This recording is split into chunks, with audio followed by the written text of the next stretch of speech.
Boa tarde, seja muito bem-vindo. Você que nos acompanha aí pelo YouTube, você já se inscreveu no nosso canal? Estamos aí perto de chegar aos 300 inscritos, né? Inscreva-se, curta o vídeo, compartilhe, porque essa mensagem então chegará a mais pessoas. Se você quiser participar conosco dos nossos estudos ao vivo pelo Zoom, né? Basta mandar um e-mail para esse correio eletrônico que está aí na descrição. Mande uma mensagem, então, para nós, com o seu número de WhatsApp, você será adicionado ao nosso grupo ou à nossa linha de transmissão. Se você desejar também algum material, livros, né, sobre o assunto que estamos estudando, pode nos solicitar, que teremos todo o prazer de enviar para você.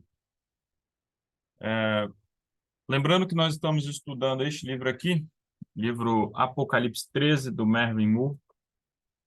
Se você também tem interesse nesse livro, entre em contato conosco e iremos aí fazer o possível para que você tenha acesso a esse conteúdo.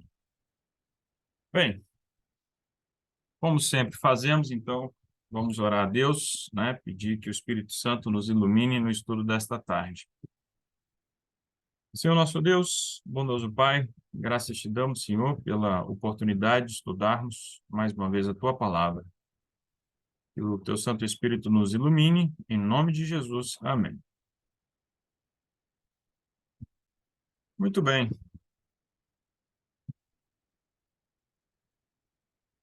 Vamos lá.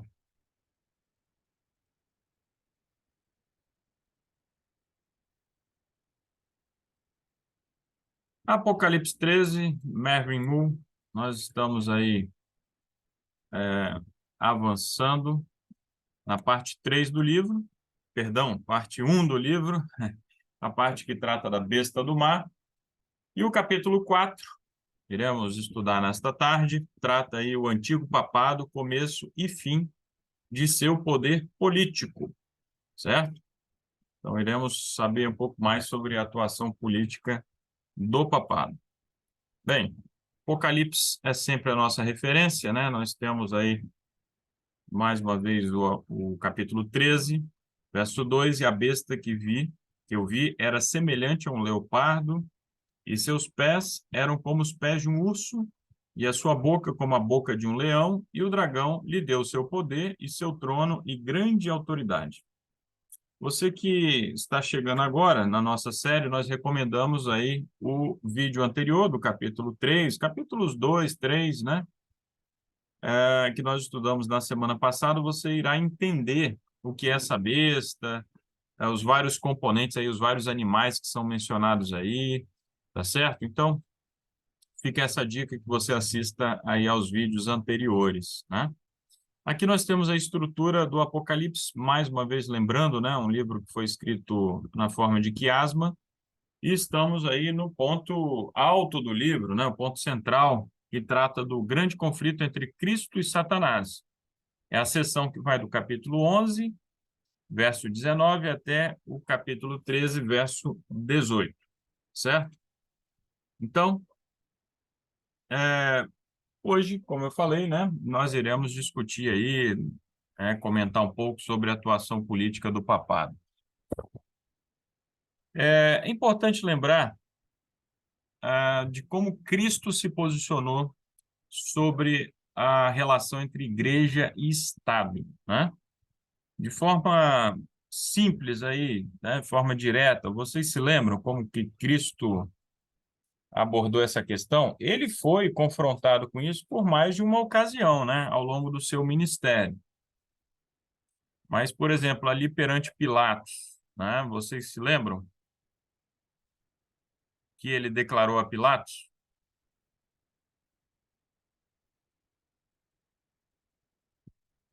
Importante ter a participação de vocês, hein?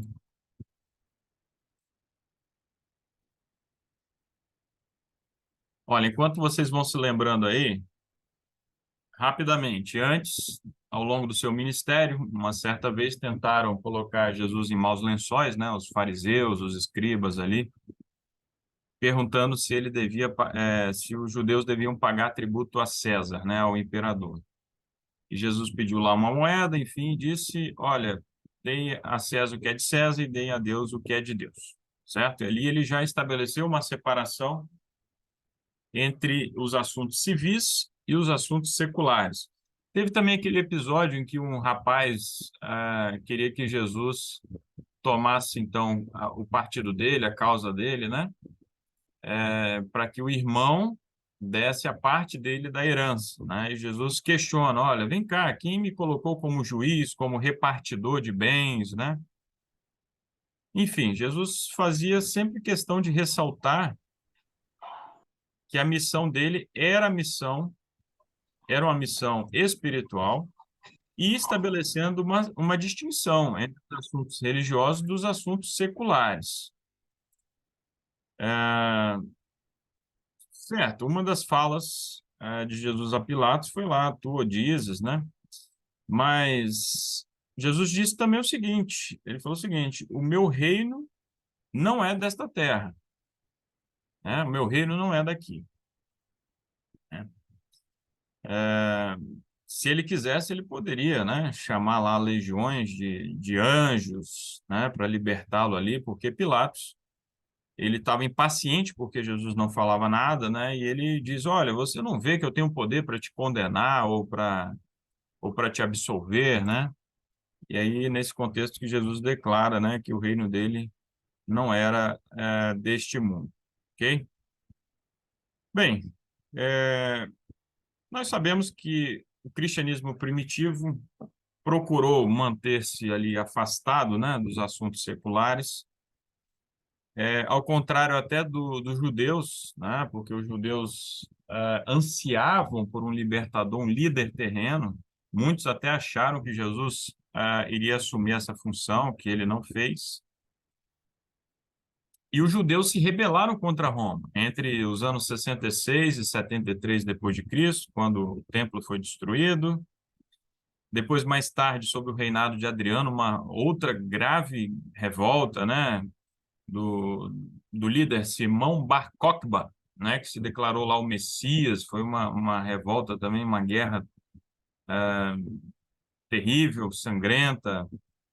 Então, os judeus tinham mais essa veia política do que os cristãos, né? Os cristãos, que eram perseguidos por Roma, se mantinham afastados dos assuntos civis ali até o início do quarto século depois de Cristo, certo? Entre os anos 303 e 313 ocorreu a grande perseguição, ali na época da tetrarquia. Isso, inclusive, diga-se de passagem, havia sido profetizado ali no Apocalipse, essa grande perseguição, que foi a pior de todas as perseguições que os cristãos sofreram, né? Entre os anos 303 e 311, 313 depois de Cristo. Acabou definitivamente no ano 313, né? A profecia está lá no Apocalipse, no capítulo 2, no verso 10. A carta à igreja em Esmirna. Esse aí é o período do martírio, a era do martírio, né? Nós sabemos que essas 7 igrejas existiram de fato, foram igrejas literais ali em cidades da Ásia Menor, que então fazia parte do Império Romano, mas essas 7 igrejas também se referem a diferentes períodos da história do cristianismo.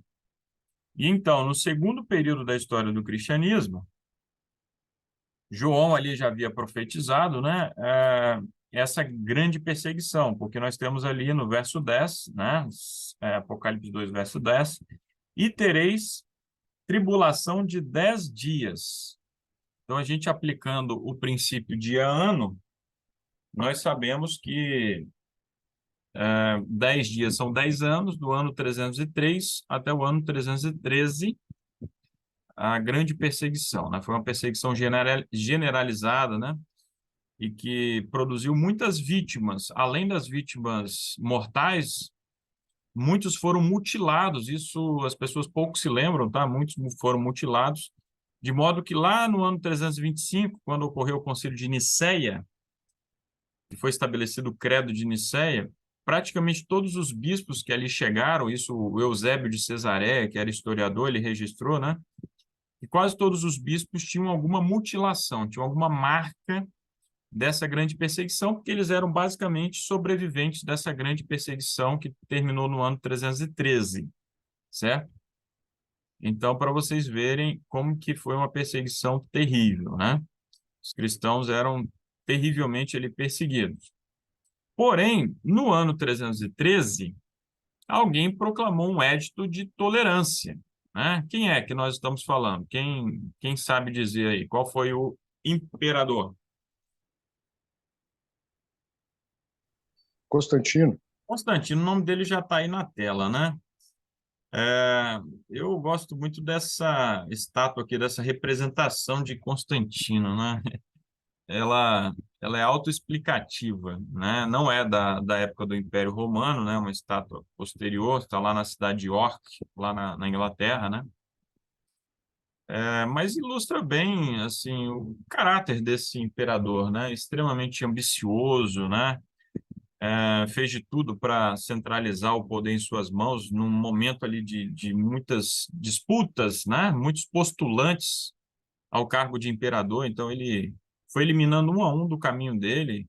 Era sanguinário, até mesmo o filho dele ele mandou executar, e foi um imperador terrível, mas no ano 313, pois é, tudo na base da espada, né? No ano 313, ele então assinou o Edito de Milão, concedendo liberdade de culto a todos dentro do Império Romano, certo? No ano 321, ele assinou o primeiro decreto dominical, do qual nós temos notícia. Ele que era um adorador do Deus Sol, né? E aí nós temos o dia solis, né? O dia do sol, o primeiro dia da semana, como um dia santo, né? Um dia dedicado ao repouso a partir de Constantino. Ele preservou o título de Pontifex Maximus, ele não renunciou a esse título, que era o título tradicional dos imperadores, né? Os imperadores ostentavam esse título, Pontifex Maximus, que era o Supremo Pontífice, né? O Supremo Construtor de Pontes, né? O sacerdote, o Supremo Sacerdote da religião politeísta greco-romana. E ele próprio só se batizou no leito de morte, né? Por um bispo ariano, inclusive, né? Eu já comentei brevemente do arianismo em outros encontros nossos, né?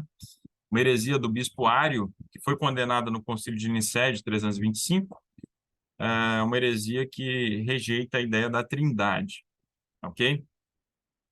Pois bem, o Constantino passou a promover cada vez mais o cristianismo, a igreja cristã, e ele passou a enxergar a igreja cristã como um elemento de coesão do seu império, né? Então, existiam diferentes correntes ali do cristianismo, né? Como, por exemplo, no norte da África, o donatismo, o próprio arianismo, e o Constantino, então, resolveu utilizar a estrutura da igreja romana, né? A igreja que predominava, para, então, centralizar mais o poder em suas mãos, ok? Bem, dali para frente, os próximos imperadores, com uma ou outra exceção, né? O imperador Juliano, depois teve um usurpador que foram politeístas, né? Foram pagãos, mas os demais todos foram cristãos, né? Final do século IV, imperador Teodósio estabeleceu definitivamente o cristianismo como religião oficial do império e o paganismo é que passou a ser perseguido, né? Então, a religião cristã de perseguida passou a ser perseguidora. Todos aqueles que não se sujeitavam, né, aos dogmas católicos, todos aqueles que não eram cristãos, então estavam sujeitos à perseguição ali no Império Romano, ok? Um pouco mais à frente, ali no início já do século V, né, o Agostinho de Hipona, que inicialmente não era cristão, né? Ele tinha uma vida lá dissoluta e depois ele se converteu. No ano 410, a cidade de Roma foi invadida e foi saqueada pelos visigodos. Era a primeira vez na história que a cidade em si, né, a capital ali do Império, conhecida como a Cidade Eterna, era a primeira vez que ela era invadida desde o ano 390 a.C. Ou seja, haviam se passado séculos, né, e a cidade de Roma não era invadida. Então, quando ela foi invadida pelos visigodos, que saquearam ali a cidade por 3 dias, aquilo foi um abalo muito grande por todo o império e os pagãos começaram a acusar os cristãos, e particularmente o Deus dos cristãos, por estar provocando a ruína do império. Né? Qual era o argumento ali? Bem, eles diziam, os pagãos, quando o império era pagão, Roma chegou a ser um império aí enorme, né? Poderoso, enfim. Agora, a partir do momento que Roma se tornou cristã, que renegou os deuses do império, Roma está só caindo, está em declínio. Então, como se defender dessas acusações? O Agostinho de Hipona escreve, então, essa obra Cidade de Deus contra os pagãos. Tá? Há, obviamente, nesse livro, nessa obra ali, muitos argumentos interessantes, inteligentes, né, em defesa do cristianismo, né, porque os cristãos estavam sendo jogados ali contra a parede, né? Então, nesses momentos de crise, muitas vezes Deus é acusado, né, de estar provocando ali os problemas, enfim, e Agostinho faz uma defesa ali muito importante. Porém, ele estabelece ali uma primeira teoria política, por assim dizer, da igreja, né? E como ele faz isso? Ele reinterpreta ali a profecia ali de Daniel 2, ali, né, da estátua, né, de Daniel 2, que nós já comentamos nos nossos estudos aqui também. Os pés de barro e ferro seriam atingidos por uma pedra lançada sem auxílio de mãos, né? Isso está lá em Daniel capítulo 2. E os cristãos normalmente interpretam, né, que essa pedra representa a volta de Cristo, né, que irá destruir, irá esmiuçar todos os reinos deste mundo, né, irá implantar ali o reino eterno de Deus. Mas para o Agostinho de Hipona, na verdade, né, a igreja estabelecida por Cristo é que seria essa pedra que atingiria a estátua ali do sonho de Nabucodonosor, né? Então, na visão dele, a igreja iria se espalhar pelo mundo, né? O cristianismo iria se espalhar. Os cristãos passariam a ter uma influência em todos os reinos do mundo, e assim que esta tal pedra, né, que na visão dele seria a igreja, que iria esmiuçar esses poderes seculares, no sentido de impor ali, de estabelecer a supremacia do cristianismo, certo? Então vejam essa interpretação do Agostinho, né? E ele dizia, a igreja agora mesmo é o reino de Cristo e o reino de Deus na terra, certo? Então, a questão da volta de Cristo fica para um outro plano, né? Não é ali o foco, né? A volta literal de Cristo, né? Que os primeiros cristãos aguardavam assim com muito anseio, né? Acreditavam que Jesus iria voltar nos dias deles, inclusive. E aí até Paulo, né? Tem que alertá-los que não seria por ali, mas antes teria que se manifestar o homem do pecado. Vocês sabem muito bem, né? O próprio papado, né? Deveria se estabelecer para depois, né? No futuro, Cristo voltar. Isso porque os cristãos acreditavam que Jesus estava prestes a voltar, a volta literal de Cristo, né? A esperança de Paulo, por exemplo, estava na ressurreição, né? E, enfim. Agora, o Agostinho, ele joga isso para segundo plano, né? O foco dele seria, então, estabelecer a autoridade, a supremacia da igreja, né, por todo mundo, e esse seria o reino de Deus na terra, certo? Então, vocês já conseguem ir imaginando as implicações, as consequências desse raciocínio, dessa lógica, dessa teoria. Porque vejam bem, se a igreja é o reino de Deus na terra, ninguém pode se opor, ninguém pode discordar do reino de Deus, né? Porque esse indivíduo, se estiver discordando, se estiver se opondo, ele é um agente de Satanás e, logo, os poderes civis teriam a obrigação de perseguir esses opositores da igreja. Então, vejam só os desdobramentos desse raciocínio aí do Santo Agostinho, né? Para os católicos é o Santo Agostinho. Então, naquele momento ali, no século V, né? A igreja já estava ali há aproximadamente um século unida ao Estado.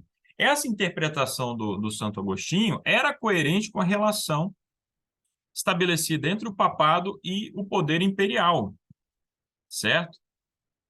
Então, se encaixava como uma luva, acabava atingindo os interesses tanto da liderança da Igreja Católica, né, do Papa, enfim, dos bispos, quanto também os interesses do Império, certo? A Igreja forneceria ao Estado orientação moral, né? Então, vejam bem, né? O Estado precisa acatar essa orientação moral da Igreja e, logo, quem interpreta o que é moral ou não são os teólogos, né? Os bispos, o Papa, certo? Então, na prática, o Estado, os imperadores, os líderes seculares deveriam se sujeitar aos ditames do Papa e, por sua vez, o Estado deveria impor aos súditos os seus princípios morais, né? Então, a ideia do Estado como um braço armado da Igreja, né? O Estado como chicote da Igreja para colocar todo mundo na linha, certo? Pois bem, então aí nós vemos, né, as 4 etapas ali do Império Romano, né? Nós temos ali Roma pagã, né, que vai se esfacelar na sua parte ocidental no ano 476.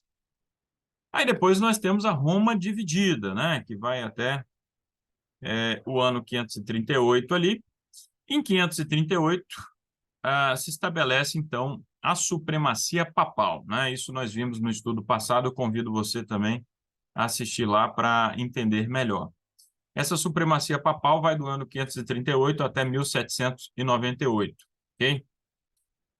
Lembrando o seguinte, meus amigos, aqui nós temos a cristianização do Império Romano, né? Como a religião cristã se espalhou, né?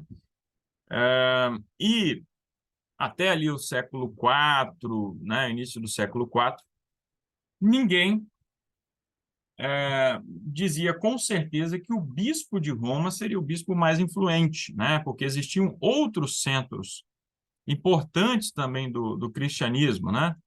Como, por exemplo, Alexandria, aqui no norte do Egito, Jerusalém, né? Antioquia, Constantinopla, vocês estão vendo aqui, né? A Nova Roma, que depois fica conhecido como Constantinopla, que foi fundada pelo próprio imperador Constantino, uma nova capital do Império Romano. Então, os bispos dessas cidades eram bispos extremamente importantes, né? Eram uma autoridade ali também. Inicialmente, os cristãos não tinham assim uma estrutura rigidamente hierarquizada, no sentido de terem ali um centro, né? Eles possuíam centros, né? Mais de um centro, ok? Foi justamente o imperador Justiniano, aqui da parte oriental do Império Romano, a parte que sobreviveu, né? Com a capital em Constantinopla, foi o imperador Justiniano, no ano 533, que impôs, então, um decreto reconhecendo o bispo de Roma, que passa a ser chamado de Papa, né? É o papai, né? É o pai ali de todos os bispos, ele como a grande autoridade que deveria ser respeitada por todos os bispos e todos os cristãos no Império Romano, ok? Isso no ano 533. Em 538, o terceiro reino que fazia oposição ao papado, ele cai, ele foi derrotado, né? Então, nós já falamos disso no estudo passado, tá? 3 reinos ali arianos, né? Os vândalos, os ostrogodos e os visigodos, reinos que faziam oposição ao Papa, eles são derrotados, então o Papa fica plenamente livre, com uma autoridade jurídica, que foi esse decreto de Justiniano do ano 533, e sem oposição político-militar, né? a partir do ano 538. Então, ali se estabelece a supremacia papal, né, que vai durar 1.260 anos, falamos no estudo passado também, né? Só repetindo aqui, né, isso aparece em Daniel e também no Apocalipse, período de 1.260 anos, né, mencionado como tempo, tempos e metade de um tempo, também mencionado como 42 meses ou 1.260 dias, né? Esse é o período de supremacia papal. Mas hoje nós vamos entender melhor um pouco mais de detalhes, né? A trajetória do papado ao longo desses 1.260 anos, né? O que vai acontecer é que, após, então, a desintegração do Império Romano do Ocidente, o estabelecimento desses reinos germânicos no Ocidente, a influência dos bispos, a autoridade do Papa vai crescer muito, né? E isso só se consolida, então, com esse decreto de Justiniano, no ano 533, que eu acabei de falar. Os bispos eram requisitados para auxiliarem na administração desses reinos, né? A única instituição, né, organizada, enfim, que sobreviveu à queda do Império Romano foi justamente a Igreja Católica, certo? Bem, um a um, esses reinos, então, foram se convertendo ao catolicismo ao longo da Idade Média. Isso trouxe muito poder, muito prestígio à Igreja, certo? E esses reis que foram se convertendo, eles passaram, então, a ter a legitimidade, porque eles governavam em territórios cuja maioria da população não era pagã ou não era católica, perdão, ou não era cristã ariana, e sim católica, né? Então, por exemplo, os visigodos. Os visigodos eram arianos, né? Eles estabeleceram o reino deles lá na atual Espanha. Eles eram, então, considerados hereges pela Igreja Católica, haviam invadido ali, ocupado um território de um império legítimo. Então, a posição deles era desconfortável até que eles se converteram ao catolicismo.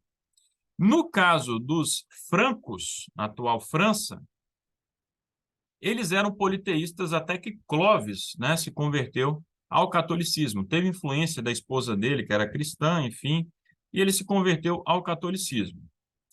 Os reis francos que vieram a seguir a Clovis, se tornaram reis assim impotentes, né? Eram os reis indolentes, né? Porque eles foram delegando a administração do reino deles aos prefeitos de palácio, né?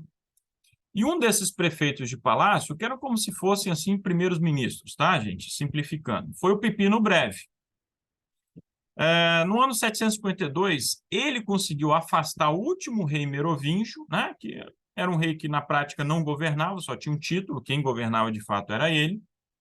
Ele afasta esse rei, manda esse rei para um mosteiro, era o Childerico III, e ele, com o apoio da Igreja Católica, se torna rei merovíngio, inaugurando uma nova dinastia, a dinastia carolíngia. O que vai acontecer no ano de 754? Ele doa esses territórios que vocês estão vendo aqui no mapa, né, o patrimônio de São Pedro, ele doa ao Papa Estevão II, né? E depois, nos séculos seguintes, esses territórios foram se expandindo, formando ali os estados papais, que duraram até a unificação do Estado italiano em 1870, né, quando começa ali uma crise entre o Estado italiano e a Igreja Católica, porque o Papa considerava que o Estado italiano havia roubado essas terras dele, né? Pois bem, mas voltando aqui ao Pipino o Breve, a doação que ele fez, isso fez com que, pela primeira vez, o Papa passasse também a ter poder temporal. O Papa não era mais apenas um líder espiritual, ele passava a ser ser um líder político. E ele, então, entendia que isso o colocava ainda mais em posição de igualdade, ombro a ombro ali com os outros líderes políticos, né? E mais ainda, né? Ele passava a ter autoridade sobre esses reis, esses imperadores, porque ele seria o vicário de Cristo na Terra, né? O vigário de Cristo na Terra, representante de Cristo na Terra, né? Nós falamos disso no estudo passado, né? De como isso é blasfemo, enfim. Né? É o Espírito Santo, sim, que ocupa esse lugar, né? Que substituiu a Cristo quando Cristo foi para o céu. Mas, enfim, avançando aí na Idade Média, meus amigos, lá no século XI, estourou, né, melhor dizendo, a questão das investiduras, uma longa disputa ali entre o papado e o imperador do Sacro Império Romano Germânico, né, um império que se entendia sucessor ali do Império Romano. E essa disputa girava em torno do quê? Bem, os imperadores, os reis, né, dos outros reinos, o imperador do Sacro Império Romano Germânico, ele acreditava que ele possuía o direito de interferir na escolha de padres, de bispos, né? E distribuía esses cargos, essas funções, de acordo com os seus critérios, os seus interesses, às vezes se valendo também do nepotismo, enfim. Então, a investidura, ou seja, investir alguém como um padre, como um bispo, seria supostamente uma atribuição também do Estado, né? E a igreja não concordava com isso. A igreja, por sua vez, exercia influência sobre os poderes seculares. Então, ficava essa quebra de braço, essa querela ou questão das investiduras, né? Uma briga ali envolvendo o poder imperial e o papado, né? O auge se dá ali na época do reinado do Henrique IV e do Papa Gregório VII, né? O Henrique IV resolveu enfrentar o Papa, mas isso fez com que os príncipes ficassem contra ele. O Papa chegou a excomungar o Henrique IV.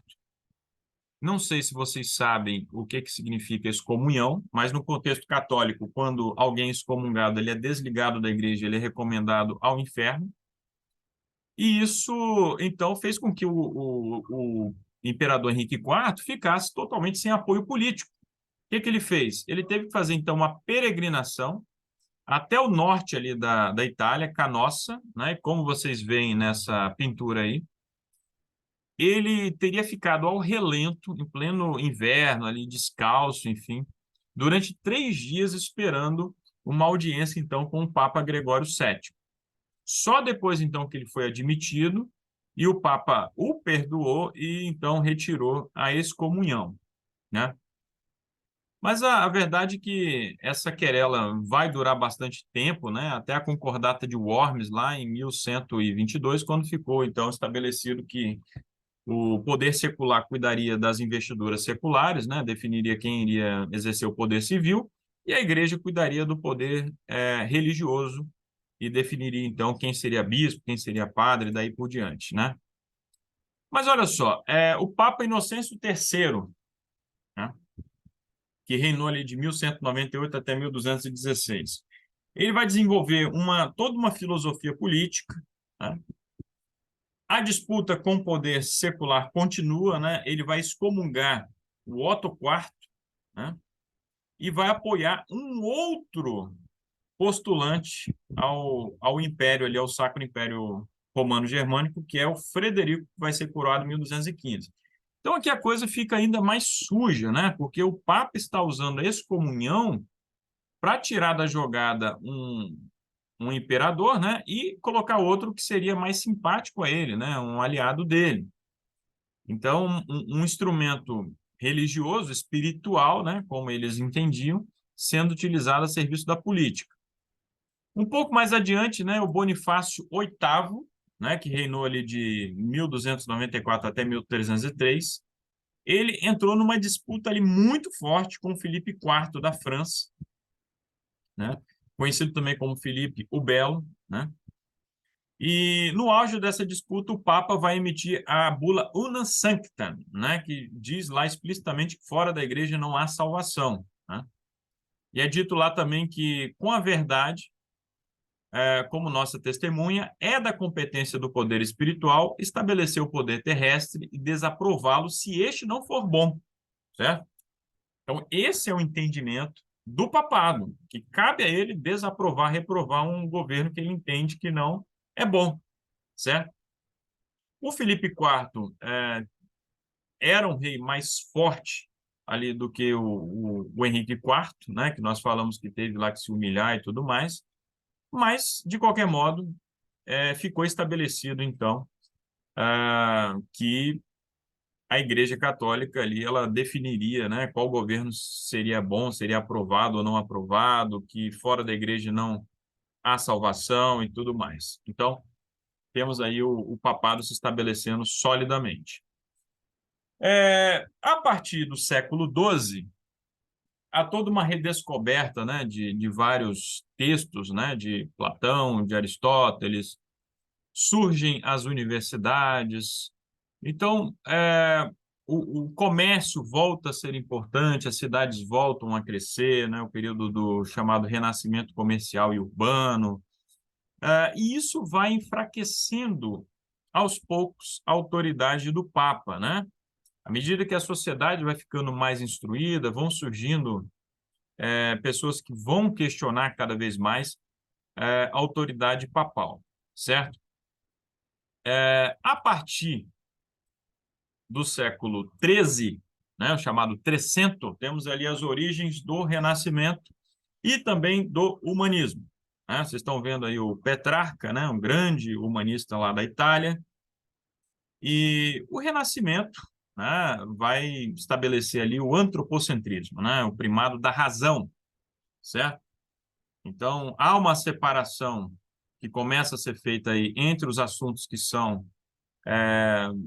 relativos à fé, né, e aqueles relativos à razão. Aquelas causas naturais, os fenômenos naturais, eles vão ser cada vez mais explicados em termos naturalistas. E os fenômenos ligados à fé, né, aquilo que é milagre, enfim, aí fica no campo religioso. Então, vai se avançando a secularização, vai ocorrendo uma emancipação, um espírito crítico, no sentido de ser um espírito mais questionador, né? As pessoas vão questionando certos postulados. Isso, aos poucos, vai minar a autoridade da igreja. Num primeiro momento, a Igreja Católica, o papado, apoiou o Renascimento, né? Qualquer um que visitar lá o Vaticano vai ver bem isso, né? A Capela Sistina, que foi pintada ali pelo Michelangelo, né? A igreja, no primeiro momento, se colocou como mecenas, né? Como patrocinadora dos artistas. Mas depois, quando o movimento foi fugindo ali do controle dela, ela passou a reprimir, né? O Renascimento não tem uma data assim de término, né?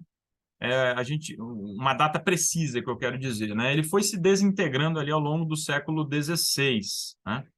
Lembrando que no século XV foi inventada a imprensa pelo Gutenberg, né? Aí nós temos uma réplica da imprensa ali de Gutenberg, né? Isso tornou o livro muito mais barato, muito mais acessível, né? Creio que a segunda grande revolução aí depois da imprensa, no sentido de tornar o conhecimento mais acessível, foi a internet, né? Hoje você não precisa necessariamente ter um livro físico, você consegue ter acesso a livros digitais aí e facilmente ter acesso à informação. Mas então, à medida que a imprensa foi se difundindo, o livro foi se tornando mais barato, a própria Bíblia foi se tornando mais acessível, certo? Lá na Inglaterra nós temos o John Wycliffe, né, que já defendia que todos os fiéis deveriam ter acesso às escrituras, e ao longo da Reforma Protestante, então, o conhecimento aí foi se difundindo muito mais. Não sei se vocês sabem, mas as 95 teses lá de Lutero, né, que foram fixadas lá na porta da Catedral de Wittenberg, se não fosse a imprensa, poderia ter sido mais uma de inúmeras outras disputas que ocorriam na Idade Média, debates, né? Mas alguém ficou curioso, pegou lá aquelas 95 teses, né, publicou e a literatura se espalhou, chegou até a França, né? Foi assim que chegou ao conhecimento do Papa, aí o Papa excomungou o Lutero ignorou essa excomunhão e aconteceu a Reforma Protestante, que vocês sabem muito bem, não dá aqui para a gente falar detalhes, mas a Reforma Protestante foi um duro golpe ao poder do Papa, né? O Martinho Lutero atacou frontalmente ali a autoridade do Papa. Ele próprio se recusou a ser um Papa protestante, né? E passa aí a defender o sola escritura, né? Apenas as escrituras, né? Como forma de você conhecer a vontade de Deus, né? Estabeleceu também o princípio do sacerdócio universal, né? Nós não precisamos de intérpretes para as escrituras, né? A própria Bíblia se interpreta e todos nós somos sacerdotes. né? Nós não precisamos de mediadores para a nossa salvação, salvação é apenas pela fé, certo? Então, essa é a beleza e a grandeza aí da reforma luterana, né? Depois veio o João Calvino e vários outros reformadores consolidando aí a reforma. E nós sabemos também que esse período do Renascimento é o período que vai ali se consolidar a ciência moderna, né? Nós temos o Nicolau Copérnico, Galileu Galilei, né? Questionando aí o geocentrismo. Isso tudo vai enfraquecendo a autoridade papal, né? Século XVIII, período do Iluminismo, nós temos aí uma valorização ainda maior do racionalismo, um ataque ao obscurantismo, ao fanatismo religioso, né? O John Locke é o primeiro aqui, esses nomes aqui, né? Da esquerda para a direita, que nós temos o John Locke, defensor dos direitos naturais do homem, né? Como, por exemplo, a liberdade, Montesquieu, o John Newton, Marquês de Pombal, Rousseau, Adam Smith, Voltaire, aqui na ponta, né? Ardoroso defensor da liberdade de expressão, né? Um famoso também pelo anticlericalismo, né? Ele atacava muito a igreja. Então, a igreja foi ficando enfraquecida, certo? Ainda no século XVIII, nós temos a Revolução Americana, que vai estabelecer o primeiro Estado baseado nos princípios iluministas, né? A Revolução Americana estabelece ali na Constituição a separação entre o Estado e a Igreja. Isso devido à influência dos maçons, né? Como George Washington, Thomas Jefferson, os pais fundadores da nação americana eram maçons, com influências iluministas, então eles estabelecem a separação entre o Estado e a Igreja. Isso porque os puritanos que fundaram as 13 colônias, eles não acreditavam, tá? Na separação entre o Estado e a Igreja. A gente vai retomar isso mais à frente nos nossos estudos. Ali, em 1789, vai eclodir a Revolução Francesa, né? Também abraçando os princípios iluministas e sendo muito mais radical no sentido de querer universalizar esses princípios da liberdade, da igualdade, da fraternidade, né? Isso nós perceberemos no período ali de Napoleão Bonaparte, né? Napoleão vai chegar ao poder em 1799, no início do século XIX vai estabelecer o Império Napoleônico, e foi um general de Napoleão, o Berthier, que em 1798 aprisionou o Papa Pio VI, né? O que isso representou, nós temos aqui as palavras de um jesuíta, né? O Malaty Martin, né? Malaty Martin diz o seguinte, né? Que a partir ali do aprisionamento do Papa Pio VI, os 200 anos de inatividade que foram impostos ao papado pelas principais potências seculares do mundo, né? Então, o jesuíta Malaty Martin, ele reconheceu que os 200 anos seguintes ali, depois do aprisionamento do Papa Pio VI, foi um longo período de enfraquecimento, de inatividade do papado, ok? É extremamente importante notar, né, que mais do que qualquer outra coisa foi a secularização do governo que levou à liberdade religiosa que o mundo ocidental tem conhecido durante os últimos 200 anos ou mais. Então, esse é o Mervyn Moore, né, reconhecendo que foi a secularização do governo que proporcionou essa liberdade religiosa que nós temos hoje. Por falar em secularização do governo, dê uma olhadinha rápida aí nesse mapa, né, nesse mapa mundi, a porcentagem de pessoas que veem a religião como uma parte importante, né, na sua vida diária, certo? Então, nós temos esses países aí de cor vermelha mais escura como países que têm ali, ó, mais de 90% da população que vê a religião como muito importante. Olha lá a Índia, né, países aqui do Oriente, a Indonésia, que é um país muçulmano, né?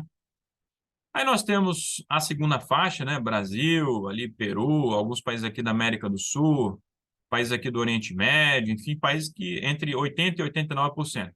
E de cor azul, né? Para a gente ir mais rápido aí, países que é menos que 50%, menos da metade da população que vê a religião como importante, a religião como importante na sua vida diária, no seu dia a dia, né? Então, grosso modo, são países que viveram essa secularização mais precocemente, né? São os países ali europeus, né? O Canadá. Os Estados Unidos, vejam, os Estados Unidos têm uma proporção alta ali da sua população que vê a religião como importante, né? Uma parte importante na sua vida diária. Esse dado é importante, eu vou retomar ele depois, né? Vejam que é uma proporção relativamente alta, né? Mais de 70% da população americana considera a religião muito importante na sua vida diária. Isso é importante, é interessante, né? Ter a religião como uma parte importante da vida diária. Tem um lado muito positivo, né? Que quando as pessoas são religiosas, elas tendem a ser mais virtuosas, mais respeitosas da lei, né? Da ordem. Mas, por outro lado, existe um lado perigoso. Qual é o lado perigoso? Vocês já conseguiram aí identificar? Quem pode aí dizer, pessoal? O lado perigoso, né, de quando uma grande proporção de uma população vê a religião como algo muito importante ali na sua vida diária. Qual é o perigo disso? Perseguição? O perigo é justamente que essa população, que é muito ali religiosa e tudo mais, comece a pressionar o Estado para estabelecer leis de cunho de natureza religiosa. E essas leis vão perseguir justamente as minorias, os grupos que não seguem essa religião predominante na maioria dessa população, certo? Então, é um perigo que eu chamo a atenção. Isso não significa que em países muito secularizados não existam outros riscos, tá, pessoal? Existem, por exemplo, de ideologias ateias, né? Como, por exemplo, ali na China, na Rússia, né? Que vocês estão vendo aí no mapa que são países mais secularizados. São países que tiveram ou têm o comunismo, né? A China tem um comunismo até hoje, ou seja, ideologias materialistas que também serão extremamente intolerantes, tá? Então, vamos lá. Para a gente ir caminhando para o fim, pessoal, do nosso estudo. E vi uma de suas cabeças como que ferida para a morte, e sua ferida mortal foi curada, e todo mundo se maravilhou seguindo a besta. Então, veio ali a resposta no chat, né? O Estado pode deixar de ser laico, né? Quando essa população tem a religião como algo muito importante no seu dia a dia. Bem, uma das cabeças, então, da besta que emerge do mar, que é o papado, foi ferida de morte em 1798, mas essa ferida é curada, né? Então, a partir de 1929, com o Tratado de Latrão, começa uma lenta cura dessa ferida mortal. E após o colapso do comunismo, né, nós temos aqui mais uma vez o João Paulo II, nós temos aí essa ferida quase completamente curada, né? Ela está em vias de se cicatrizar totalmente e o papado voltar a ter o poder que teve no passado. Nós temos aqui Ellen White, né? Os defensores do papado afirmaram que a igreja foi caluniada e o mundo protestante inclina-se a aceitar esta declaração. Muitos insistem que é injusto julgar a igreja de hoje, a igreja católica de hoje, pelas abominações e absurdos que assinalaram seu domínio durante os séculos de ignorância e trevas. Desculpam sua horrível crueldade como sendo resultado da barbárie dos tempos. Abro parênteses aqui rapidamente. É verdade que durante lá a atuação da Inquisição, os tribunais civis também usavam a tortura, condenavam muitas pessoas à morte, né? E relativamente ao Tribunal do Santo Ofício, a Inquisição condenou menos pessoas à morte do que os tribunais civis. Isso é verdade. Porém, né, o que se espera de uma instituição que diz representar os valores de Cristo é uma atitude totalmente diferente. Mas o que Ellen White está chamando a atenção aqui vai muito além. É que essas barbaridades não são coisas que foram sepultadas, né? Por quê? Olha só, esses que defendem o papado hoje querem dizer assim, não, isso ficou lá no passado, é história. Eles alegam que a influência da civilização moderna lhe mudou os sentimentos.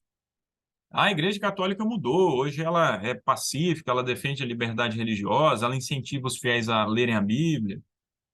Olvidaram estas pessoas a pretensão de infalibilidade sustentada há 800 anos por esse altivo poder?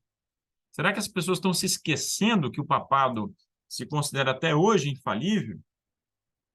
Será? Visto como Roma afirma que a Igreja nunca errou, nem segundo as Escrituras errará jamais, como poderá ela renunciar aos princípios que lhe nortearam a conduta nas eras passadas? Olha só, o aspecto da besta que emerge do mar é o aspecto de leopardo.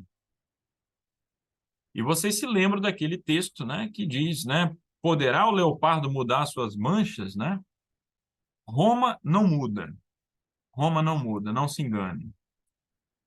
Nos últimos 150 anos, os adventistas têm predito que isso irá acontecer, ou seja, o papado irá restaurar o seu poder de outrora, irá se aliar ao Estado, irá defender, então, a implantação do decreto dominical, irá defender a perseguição daqueles que não aceitarem o decreto dominical, que é a marca da besta. Nós temos defendido isso há 150 anos. Na década de 1850, quando se começou a propagar essa verdade, a ideia parecia um absurdo. Como assim? Fazia apenas uns 50 anos que as nações da Europa haviam destituído o papado dos últimos vestígios de sua autoridade política sobre elas. Era coisa recente lá naquela época, tá? E então vieram os adventistas dizendo que antes da volta de Cristo, o papado obteria autoridade política sobre o mundo todo. Muito embora esse conceito parecesse bastante improvável, nós começamos a proclamá-lo porque ele é predito na profecia. Meus irmãos, ficamos por aqui. A pergunta, isso poderia realmente acontecer? Vocês sabem que a resposta é sim, e nós continuaremos respondendo isso, trazendo novos argumentos nos próximos estudos. Alguém tem alguma pergunta, alguma observação?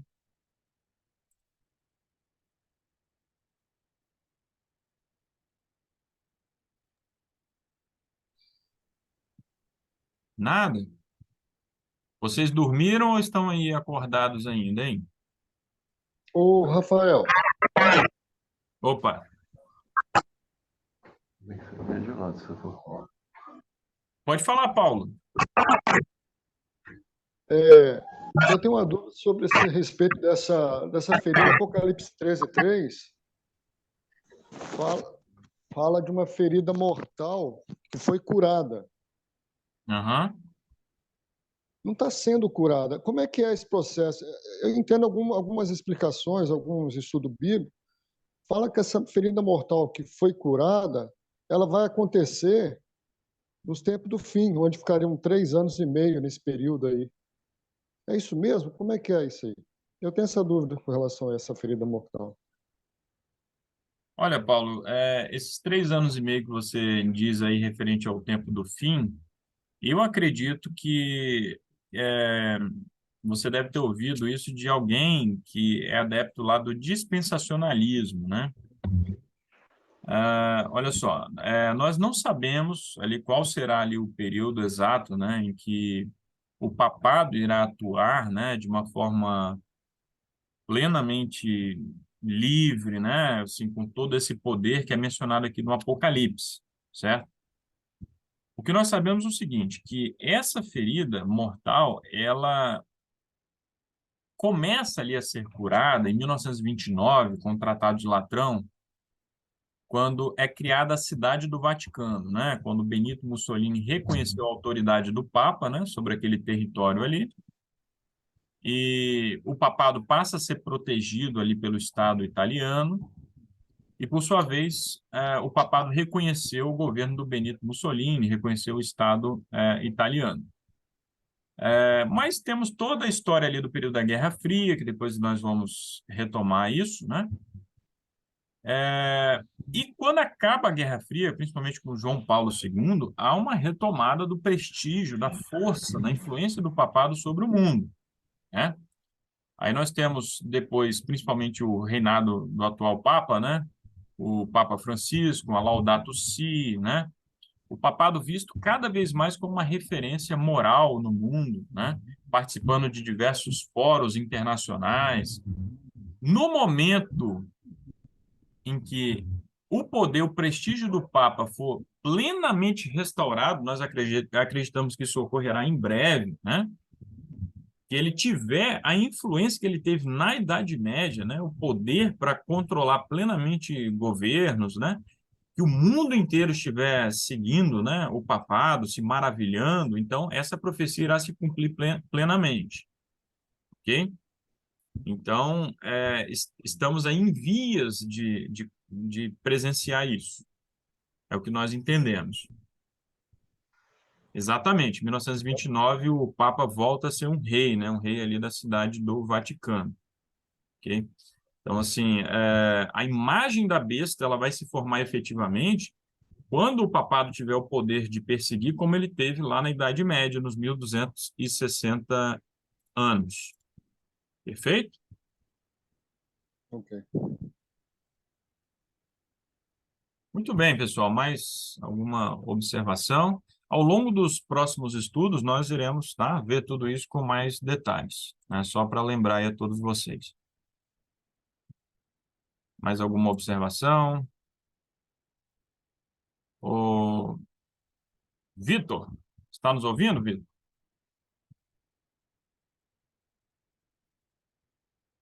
Você gostaria de fazer oração, Vitor? Para nós encerrarmos o estudo? Pode ser, professor. Pai nosso no céu, santificado seja o teu nome, Senhor. Obrigado por mais um estudo bíblico que nós conseguimos captar mais informações a respeito do que nos espera, a respeito dos sinais dos tempos e também a respeito do nosso lado que nós escolhemos.